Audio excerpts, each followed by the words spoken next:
Hello, anak? Ano? Bakit ka tumatawag, ha? Super late na. Minsan na nga lang makatawag, ganyan pabubungad nyo sa akin. Siyempre, iniisip kita. Ano ka ba? O ano, kamusta ka na? Okay naman ma, masaya na malungkot. Busy sa trabaho, kaya bihira lang makatawag eh. Pero, may sorpresa ako sa inyo. Surprise? Anong surprise? Surprise nga eh. Oo, sige na nga. Uwi ako sa 1 linggo. Pinayagan ako ng boss ko magbakasyon ng 1 week. Uuwi ka? Oo, mauwi ako. Ma, kailangan ko na bumalik sa trabaho ha. Sige, see you soon. Bye-bye, love you. Buboy! Hello! Hello! Bakit ang aga yata ng uwi ng anak mo yung si Boboy, ha? Ano ka ba naman? Para namang hindi mo kabisado yung anak ko. Attach na attach sa akin yun. Nakita mo? 1 linggong bakasyon lang umuwi ka agad. Ay, hayaan mo na nga. Mabuti't hindi terminated at bakasyon lamang. Yung iniisip ko, sayang naman yung pera niya.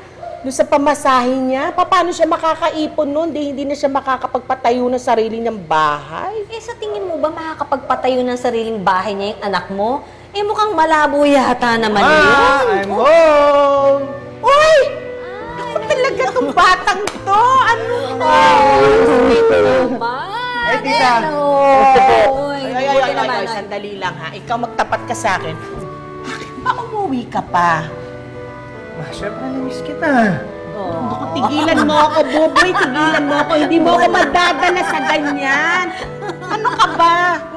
Sa abroad ka nagtatrabaho. Hindi bus ang sinakyan mo, eroplano. Oo nga ma, pero kalimutan mo muna lahat ng yan. At sigurado ako, hindi mo na isipin yan pag nalaman mo yung sorpresa ko sa'yo. Uy, may surprise. Anak, hindi mo na kailangan na bigyan ako ng pasalubong. Ano ka ba? Wala namang okasyon, no? Wala namang namatay na kamag-anak. Hindi ko naman birthday. Wala namang ikakasal. Oh. Meron ma. May namatay na kamag-anak natin? At meron pong ikakasal. Sino?